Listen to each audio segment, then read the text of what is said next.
마태복음 26장 26절부터 30절 우리 다 같이 합독합니다. 그들이 먹을 때 예수께서 떡을 가지사 축복하시고 떼어 제자들에게 주시며 이르시되 받아서 먹으라 이것은 내 몸이니라 하시고 또 잔을 가지사 감사 기도하시고 그들에게 주시며 이르시되 너희가 다 이것을 마시라 이것은 죄 사함을 얻게 하려고 많은 사람을 위하여 흘리는 바 나의 피 곧 언약의 피니라. 그러나 너희에게 이르노니 내가 포도나무에서 난 것을 이제부터 내 아버지 나라에서 새 것으로 너희와 함께 마시는 날까지 마시지 아니하리라 하시니라. 이에 그들이 찬미하고 감람산으로 나아가니라. 아멘. 오늘 말씀 할렐루야.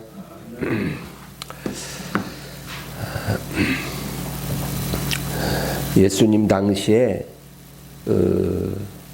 이스라엘에 독특한 문화가 있었습니다. 특별히 예수님과 제자들은 갈릴리 지방에 살았어요.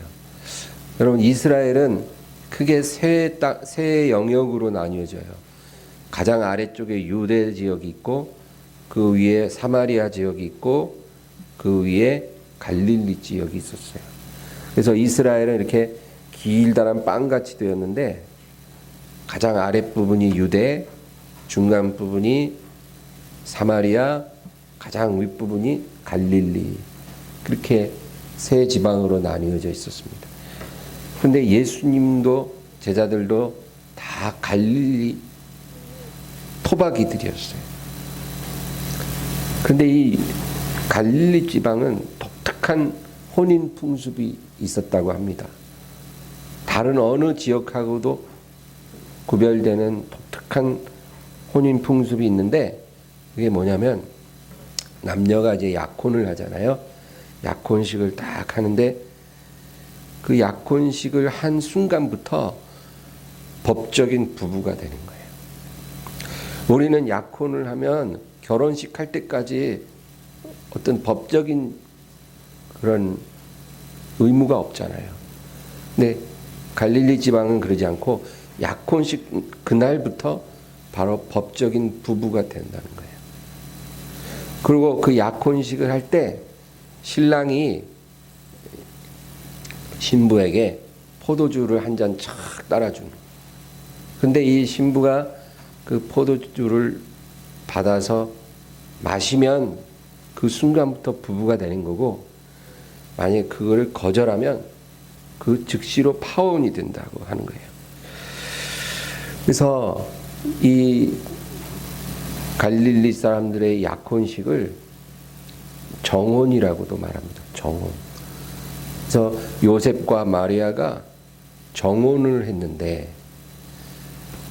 마리아에게 잉태된 것이 나타났다 그랬잖아요. 그 정혼이라는 말이 그 약혼과 같은 건데, 지금 우리의 약혼과 다른 점은 법적으로는 이미 부부가 됐지만 아직 동침하지는 않은 상태를 의미하는 거죠.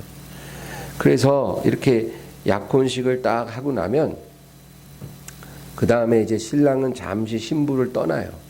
그래서 신랑의 아버지 집 옆에다가 이제 신부랑 같이 살 처소를 이제 준비하는 거예요.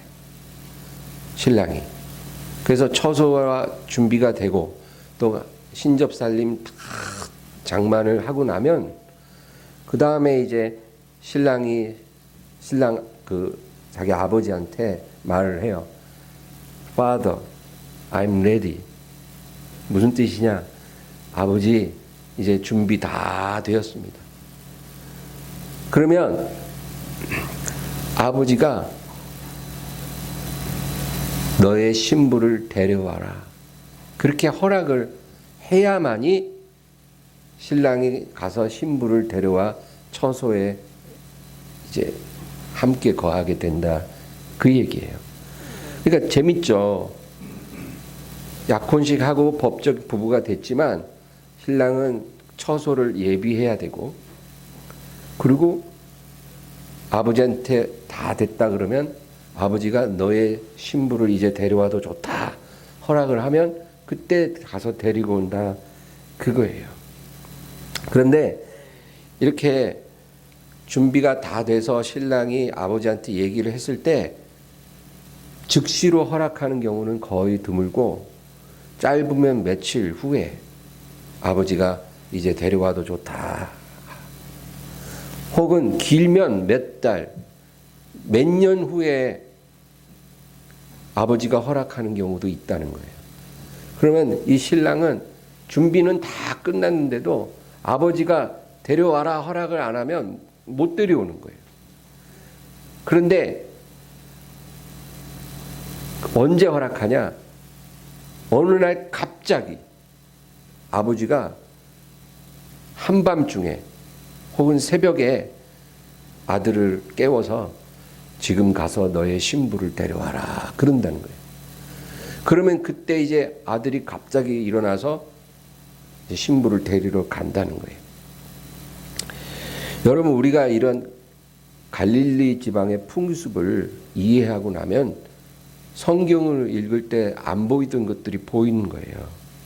오늘 우리가 읽은 본문은 뭐냐면, 예수님이 이제 잡히시기 전날 밤에 마지막 만찬을 다락방에서 제자들과 하는 거예요. 근데 예수님이 제자들에게 떡을 딱 떼어주면서 받아 먹으라, 이것은 내 몸이니라 그랬거든요. 그 말은 내 몸을 너희에게 나눠준다, 그 말은 너희와 나는 한 몸이다 그 얘기죠. 그리고 나선 포도주를 쫙 따라서 주면서 받아 마셔라, 이것은 너희를 위해 흘리는 나의 피니라 그랬어요. 오늘 본문, 우리가 읽은 본문 28절을 한번 더 보세요. 우리 28절만 읽어볼까요? 이것은 죄사함을 얻게 하려고 많은 사람을 위하여 흘리는 바 나의 피 곧 언약의 피니라. 죄사함을 얻게 하려고 너희를 위해 흘리는 바 나의 피 곧 언약의 피다. 뭐가요? 지금 포도주 잔이. 그렇게 얘기하면서 잔을 따라주는 거예요. 죄사함을 위해 흘리는 나의 언약의 피다. 그러니까 그게 무슨 말이에요? 여기에 두 가지 의미가 있어요. 나의 피를 믿고 이 포도주를 받는 사람은 죄사함을 주겠다는 약속이에요. 내 피를 믿고, 어떤 피예요? 무죄한 하나님의 피죠. 이 피를 믿고 이 포도주를 받는 사람은 나와 언약 관계에 들어가는데, 그건 무슨 언약이냐? 죄사함을 얻게 해주겠다는 언약이에요. 여러분, 그래서 우리가 한 달에 한 번씩 성찬 예배를 드릴 때 포도주 마시잖아요. 그 그냥 하는 게 아니에요. 예수님과 맺은 언약을 확인하는 거, 확인. 그래서 예수님이 따라주신 포도주를 우리가 받아서 딱 마신다는 거는 예수님이 우리를 용서하기 위해 흘려주신 그 피를 믿는다 그 말이에요. 그래서 여러분, 성찬을 꼭 빠짐없이 대하기를 바랍니다. 네, 성찬을 받을 때는 그 포도주를 받는다는 것이 곧 예수님의 흘려주신 그 언약의 피를 받아 마신다 그 얘기예요. 또 한 가지 의미는, 이 포도주를 받은 이후로는 그리스도와 성도는 영적인 부부가 된다는 의미예요. 그러니까 제자들이 예수님이 따라주는 포도주를 딱 받을 때 무슨 생각을 했냐면, 그 지방 사람들 약혼식을 딱 생각할 수밖에 없는 거예요.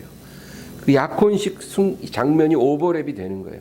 신랑이 신부한테 포도주를 딱 따라주는데 그거 신부가 딱 거절하면 파혼이고, 그거 받아 마시면 그 즉시로 부부가 되는 거거든요.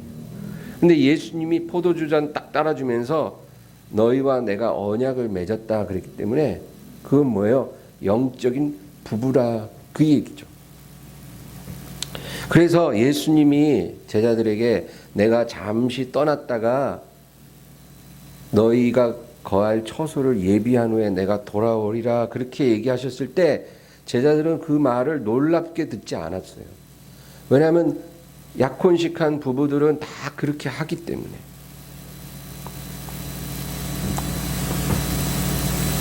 그래서 예수님도 제자들과 영적인 부부가 되고 교회와 영적인 부부가 되고 나서 이제 내가 너희의 거할 곳을 예비하러 갔다가 반드시 다시 돌아올 것이다 했을 때 제자들은 놀랍지 않았어요.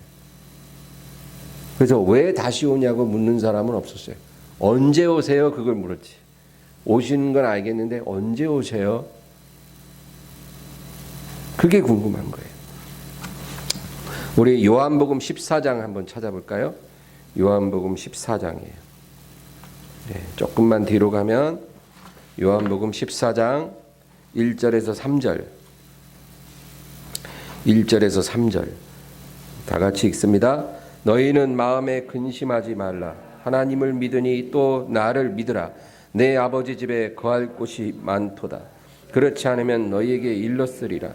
내가 너희를 위하여 거처를 예비하러 가노니 가서 너희를 위하여 거처를 예비하면 내가 다시 와서 너희를 내게로 영접하여 나 있는 곳에 너희도 있게 하리라. 아멘. 가서 너희를 위해 거처를 예비하고 내가 다시 와서 너희를 내게로 영접해서 나 있는 곳에 너희도 있게 하리라. 이 말은 그냥 그 당시에 신랑과 신부가 딱 약혼하면 신랑이 신부에게 하는 약속과 똑같은 거예요. 그러니까 제자들이 딱 들었을 때 조금 놀라운 말이 아닌 거예요. 무슨 말인지 다 이해가 되는 거예요. 예수님 다시 오셔서 우리를 영접해서 예수님이 예비한 처소에 예수님과 함께 영원히 있게 하시겠다, 그 얘기인 거예요.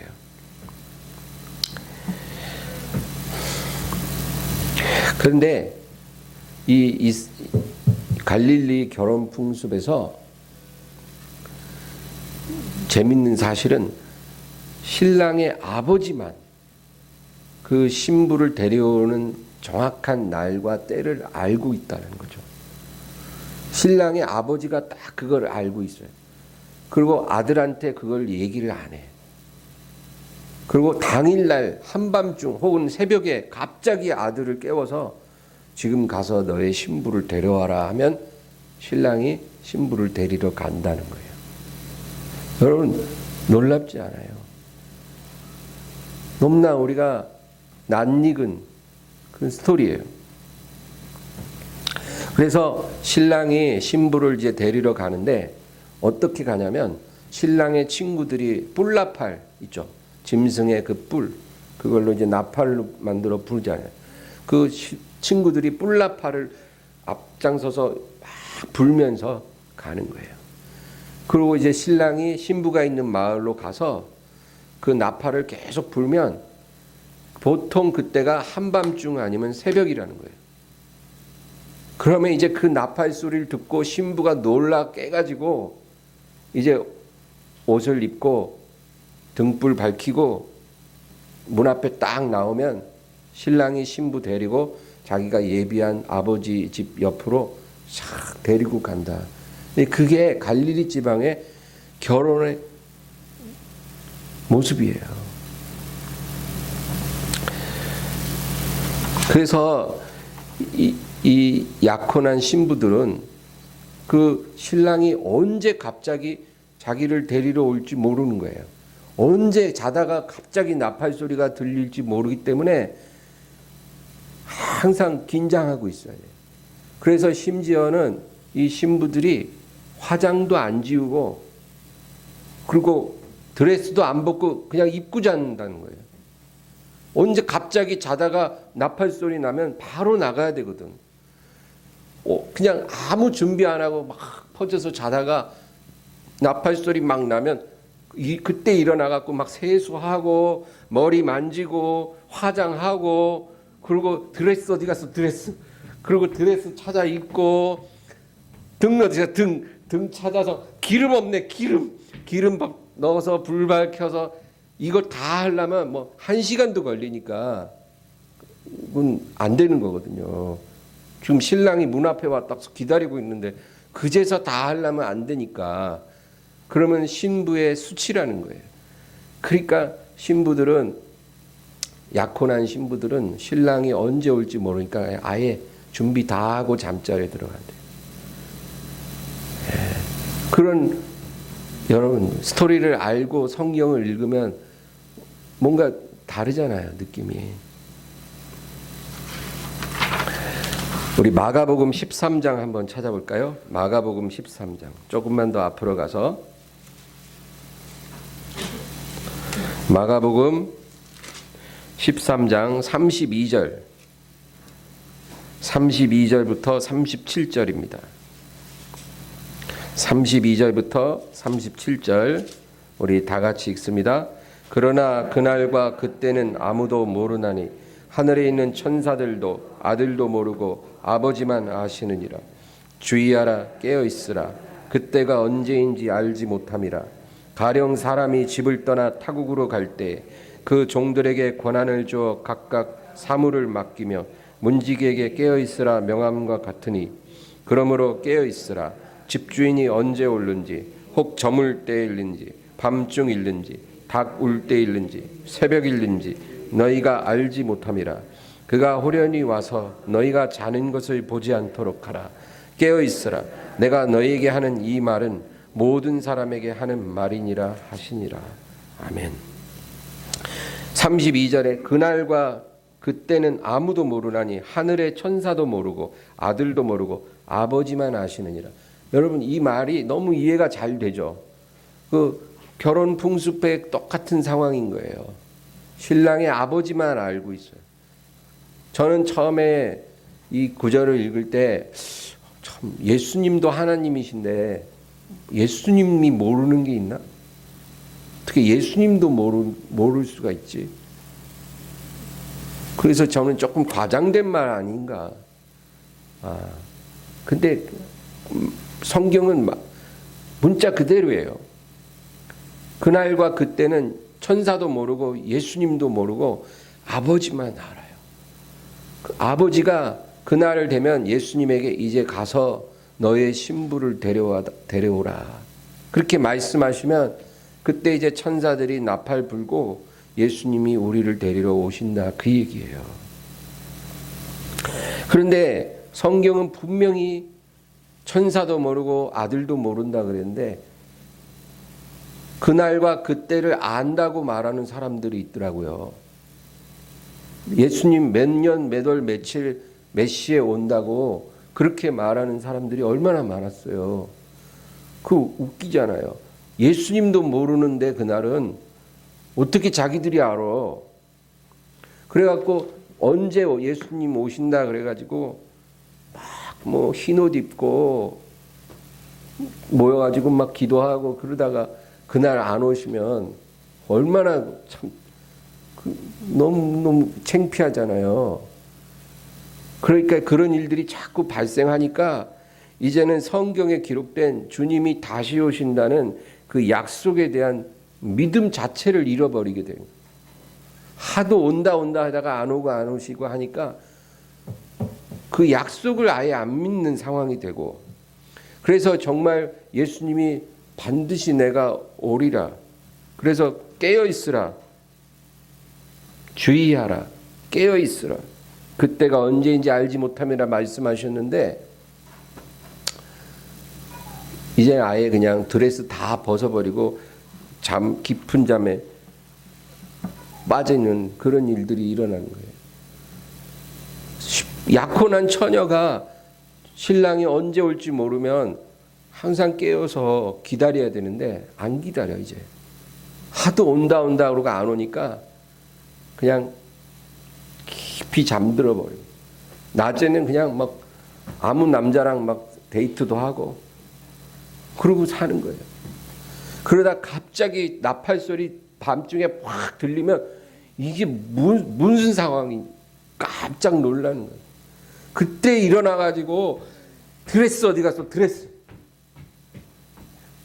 드레스 찾는데 안 보여. 아예 그냥 저기 구석에 처박아 놨는데 어디 있는지 몰라. 엄마 드레스 어디 있어? 야 그거 헌옷 수거함에 다 넣어버렸다. 드레스 없어요. 등 밝혀야 되는데 등은 있는데 기름 어디 갔어? 기름 구하러 이제 옆집 두드리는 거예요. 기름 좀 빌려주세요. 없는디. 그럼 또 옆집 가고. 그런 사이에 신랑은 왔다가 가는 거예요. 여러분, 예수님께서 우리에게 언약의 잔을 주고 가셨어요. 언약의 잔을 우리에게 주고 가셨어요. 우리가 그걸 다 마셨단 말이에요. 그건 뭐예요? 예수님이 우리와 그분의 피로 언약을 맺었고 그 언약 맺은 신부를 데리러 반드시 다시 오신다, 그 얘기예요. 예. 그 얘기예요. 우리가 성찬 예배 때마다 포도주 딱 받아 마시잖아요. 그게 뭐냐면 예수님이 우리와 혼인 언약을 맺었고 그래서 우리가 그걸 수긍하는 의미로, 동의하는 의미로 그걸 받아 마셨기 때문에 이제 부부가 됐고, 그리고 신랑께서 거쳐 예비하면 반드시 내 신부를 데리러 부지불식간에 올 것이다, 그 얘기예요. 그러니까 우리가 신랑이 언제 오실지 모르니까 주의하라, 깨어 있으라. 이 말은 내가 모든 사람에게 하는 말이니라. 그 말씀대로 주의하고 깨어서 주님을 기다려야 된다, 그 말입니다. 고린도전서 11장 26절을 보면 너희가 이 떡을 먹으며 이 잔을 마실 때마다 주의 죽으심을 그가 오실 때까지 전하는 것이라. 우리가 그 잔 먹고 떡 먹을 때마다 주의 죽으심을, 예수님 갈보리 십자가를 주님이 오실 때까지 전하라고 말씀하고 있는 거예요. 그래서 여러분, 신랑을 기다리는 신부가 기다리면서 뭘 해야 돼요? 그의 죽으심, 그 십자가를 증거하면서 신랑을 기다리라, 성경이 말씀하고 있습니다. 우리가 지금 이렇게 예수님 믿고 신앙생활 하는데 여러분, 우리가 어떤 예수를 믿는가 한번 생각해 봐야 돼요. 어떤 예수를 나는 믿는가? 그냥 예수 한다고 다 같은 예수가 아니더라고요. 이 세상 사는 동안 나를 행복하게 해주고 나를 성공으로 이끌어주는 그런 예수를 믿는 사람들도 많아요. 나를 위해 존재하는 예수, 내 소원을 이루어주는 예수, 내 마음을 만족시켜주는 예수, 그 예수 믿는 사람들도 있고, 아니면 자신과 피로 언약 맺은 신부를 데리러 오실 그 예수님을 기다리고 사모하며 살아가는 그런 사람도 있어요. 우리가 어떤 예수 믿어야 될까요? 제가 성경 읽어보면 우리를 성공시켜주고 행복하게 만들어주는 그런 예수님을 우리에게 말씀하는 게 아니고, 우리와 피로 맺은 언약을 이루기 위해 반드시 다시 오실 예수님을 우리에게 말해주고 있더라고요. 그러니까 우리는 이 예수를 믿어야 돼요. 그냥 이 땅에 사는 동안 내가 원하는 걸 다 이루어줄 수 있는 그 예수가 아니라 신부를 데리러 다시 오실 예수, 그분을 믿어야 돼요. 그게 예수님을 제대로 잘 믿는 거예요. 여러분, 성경은 뭐예요? 성경은 하나님 말씀이에요. 너무너무 귀한 책이에요. 성경에 여러분 아무리 봐요, 누가 저자인지 안 써 있잖아요. 성경의 저자는 하나님이기 때문에 저자가 없어요, 저자가. 근데 이 성경은, 이 성경의 이 마지막 책은 계시록이잖아요. 계시록은 성경 전체의 결론에 해당하는 책이에요. 결론. 이 전체의 결론이 계시록이에요. 그런데 그 계시록의 가장 마지막 장, 마지막 구절이 뭘까요? 그 마지막 장 마지막 구절은 성경 전체를 마무리하는 구절이에요. 성경 전체를 딱 한마디로 요약하는 구절이 마지막 장 마지막 구절이에요. 여러분 그거 한번 찾아보기로 하겠습니다. 계시록 22장 20절 21절 맨 끝 페이지를 보세요. 계시록 22장 20절 21절 찾으셨어요? 한번 읽습니다. 이것들을 증언하신 이가 이르시되 내가 진실로 속히 오리라 하시거늘 아멘. 주 예수여 오시옵소서. 주 예수의 은혜가 모든 자들에게 있을지어다. 아멘. 여러분 이게 마지막 구절이에요. 이게 성경 전체의 결론이에요. 결론. 내가 진실로 속히 오리라 그렇게 말씀하셔요. 이게 성경에 기록된 하나님의 마지막 음성이에요. 내가 진실로 속히 올 것이야. 그러니까 이 계시를 받은 요한이 뭐라고 대답해요? 아멘. 주 예수여 오시옵소서. 성경은 이 전체가 예수님에 대한 책이에요. 예수님에 대한 예언, 예수님에 대한 사건, 예수님에 대한 설명, 그게 이 성경 전체예요. 그런데 그 예수님에 대한 책의 마지막 결론이 뭐냐면 예수님이 신부를 데리러 다시 오신다. 그게 성경의 결론이에요. 그러니까 우리가 성경을 열심히 읽고 교회 열심히 다니고 주님을 열심히 믿는다고 하면서 신부를 데리러 오실 예수님을 우리가 아직 모르고 신앙생활 해왔다면 우리가 지금 이제까지 잘못 신앙생활을 해왔다는 거예요. 예수님을 믿는다고 하고 안다고 하면서 우리가 알고 있던 그 예수님은 정말 알아야 될 예수님이 아니었던 거예요. 예수님은 2000년 전에 이 땅에 오셨었고 갈보리 십자가에서 우리와 언약을 맺었어요. 피로 언약을 맺었어요. 이 피를 믿고 내가 주는 포도주 잔을 마시는 자는 그 죄를 용서하고 내가 영원한 생명으로 저를 만족시키리라. 그 언약을 맺은 거거든요.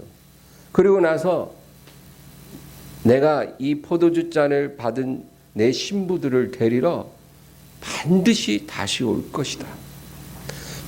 진실로 속히 오리라. 그렇게 말씀하시면서 성경이 딱 끝난 거예요.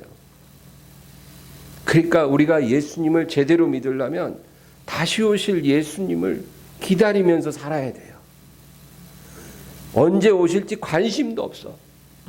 그냥 이 땅에 살면서 집값 오르고 땅값 오르고 주식 오르고 그거밖에 생각 안 해. 하루에 10번씩 주식은 보면서 성경은 한 페이지도 안 봐.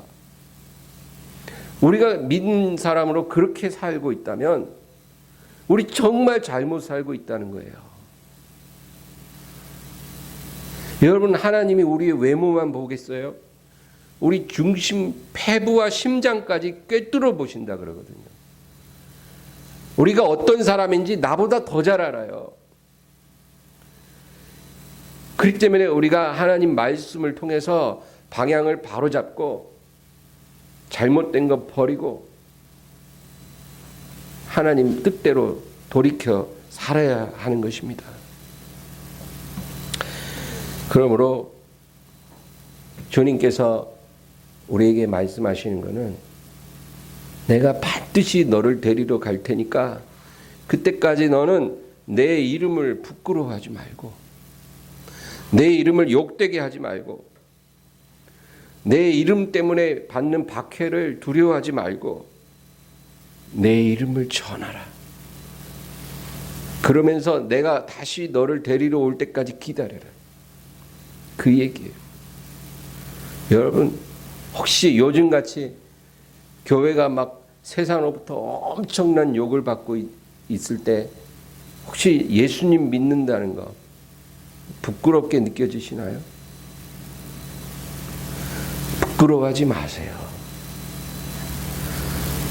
그리고 예수님 믿는 걸로 인해서 내가 어떤 불이익을 당하거나 사람들의 조롱을 당하거나 욕을 먹어도 두려워하지 마세요. 주님께서 그랬잖아요. 너희가 내 이름으로 인하여 사람들에게 박해받고 미움받고 조롱당하고 손해를 보면 기뻐하고 즐거워하라. 하늘에서 너희의 상이 큼이라. 여러분, 우리가 이 세상에 살 때 예수 이름 때문에 곤란을 당하고 모욕을 당하고 박해를 당하는 건 그거는 감사할 수 있는 일이에요. 왜냐하면 신랑께서 신부를 데리러 오실 때 그와 같이 살면서 신랑을 기다린 신부들에게 면류관을 씌워주시거든요. 마태복음 25장에 보면 천국은 마치 등을 들고 신랑을 맞으러 나간 열 처녀와 같으니, 그런 말씀이 나와요. 무슨 얘기인지 아시겠죠? 천국은 마치 등을 들고 신랑을 맞으러 나간 열 처녀와 같다. 신랑을 맞으러 나간 열 처녀, 이 말은 뭐예요? 약혼한 신부들을 말하는 거예요. 예수님이 이제 그 비유를 들는 것은 열 처녀가 있는데, 약혼한 처녀인데 이제 갑자기 한밤중에 나팔 소리가 나고 신랑이 오는 거예요. 그런데 5명은 등은 가졌으나 기름이 없어.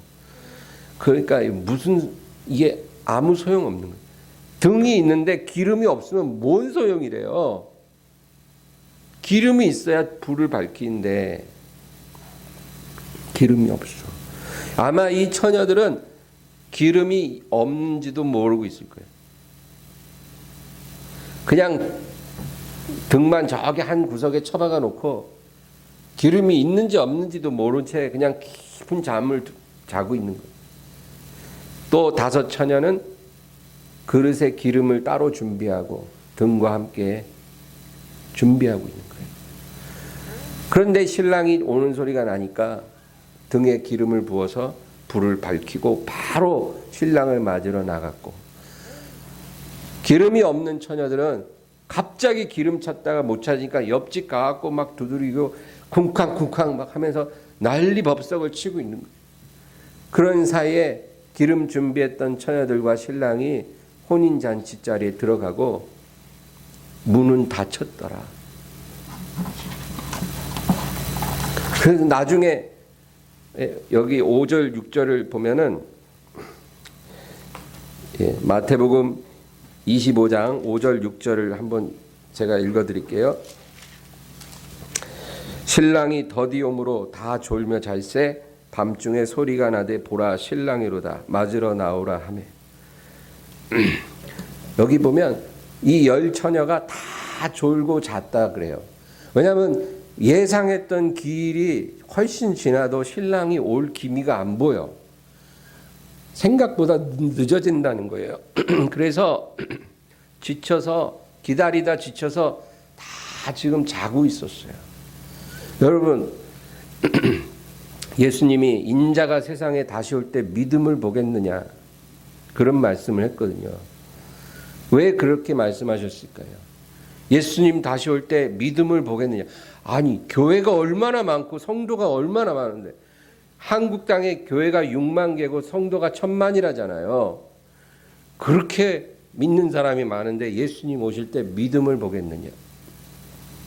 이 믿음은 어떤 믿음이냐면 신랑이 언제 오실지 모르니까 일편단심 신랑 기다리며 사는 사람을 말하는 거예요. 그 믿음을 얘기하는 거예요. 정말 예수님이 예상보다 늦어지고 하는데 사람들이 이제 다 기다리다 지쳐서 에휴 오긴 뭐라, 그리고 그냥 다 널브러져 있는데 그 가운데 일편단심 신랑 오기만 기다리는 사람이 있다는 거예요. 그 사람 낮에서 막 자기 일터에서 일하면서도 수시로 하늘 쳐다보고 구름을 보면서 혹시 오늘 저 구름 타고 예수님 오실까, 그런 생각하는 사람이에요. 그리고 밤에도 등불 밝히고 성경 읽으면서 밤하늘의 별들 보고 혹시 이 밤에 주님 오실까, 이렇게 생각하면서 하루하루를 살아가는 그런 사람을 예수님이 찾아볼 수 있겠느냐, 그 얘기죠. 근데 아마 거의 없다는 거예요. 예수님이 오신다 하고 안 오시고 하니까 다 졸고 자는 거예요. 그런데 갑자기 신랑이로다 소리가 들리니까 그래도 기름 따로 준비해 놓고 사는 신부들은 바로 불 밝히고 나가서 신랑을 맞이했는데, 그것도 준비 안 된 신부들은 부랴부랴 막 기름 구하러 쿵쾅쿵쾅 하다가 결국 문 닫히고, 그때 가서 주님 열어주세요. 잠깐 늦었네요. 제가 주님 허리가 아프잖아요. 허리가 아파서 움직임이 둔하다 보니까 시간이 좀 지체돼서 제가 이렇게 늦게 나왔는데 다시 문 좀 열어주세요. 주님, 제가 낮에 일하잖아요. 우리 가족 다 부양해야 되는 거 아시죠? 그 제가 낮에 일하고 내가 얼마나 고단해요. 그래갖고 제가 기름 떨어진지도 모르고 있었네요. 그 기름 다시 구하느라고 조금 지체됐으니까 제 사정도 있고 하니 좀 열어주세요. 그랬더니 예수님이 정상 참작을 해서 다시 열어주노라. 그렇게 기록됐으면 얼마나 감사하겠지만 예수님 뭐라 하냐? 내가 너희를 모르노라. 한 번 닫히면 그 문은 안 열린다는 거예요. 그래서 여러분, 결론적으로 오늘 본문 다시 돌아가서 29절을 보겠습니다. 마태복음 26장 29절 우리 다 같이 한번 읽어볼까요? 그러나 너희에게 이르노니 내가 포도나무에서 난 것을 이제부터 내 아버지의 나라에서 새 것으로 너희와 함께 마시는 날까지 마시지 아니하리라 하시니라.